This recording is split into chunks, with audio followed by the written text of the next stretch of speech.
السلام عليكم الحبايب ديالي، كيف صبحتوا؟ لاباس؟ صباح الخير. اليوم جبرتونا نخملو شي تخميله خفيفه ظريفه. بقوا معنا، ما تنسوناش بالاشتراك في القناه ديالنا باش نزيدوا لقدام ان شاء الله. اليوم جبرتونا نخمل الصالون، نفتح الطاقه باش تهوى الدنيا.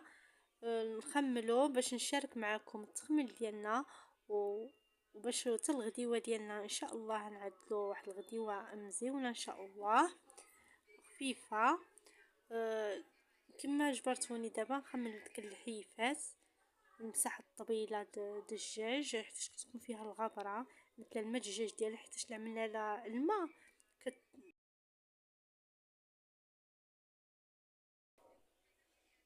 ايوا من بعيد ما مسحنا الطابله دابا نرتبها، نعمل لها هاد الديكوره ديالها.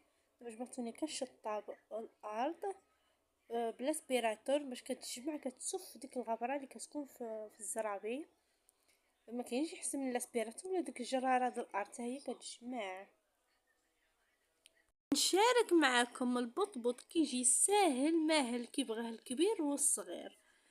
غنبداو على بركه الله. عندنا الجعده محكوكه شي 3 جعيدات على حسب الاختيار ديالكم شحال بغيتو من جعده. والخاص كنكونوا غسلناه وقطعناه قطع صغيور صغيور. عندنا بيضات محكوكين شي 3 البيضات كنحكهم بالصفر ديالهم بكلشي.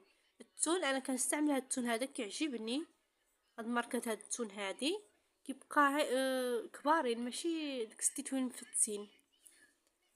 ومن بعد كنعملو الزيتون وكنجمعوه بالمايونيز. المايونيز هي اللي كنجمعو بها، كنخلطو بها داكشي كنجمعو به.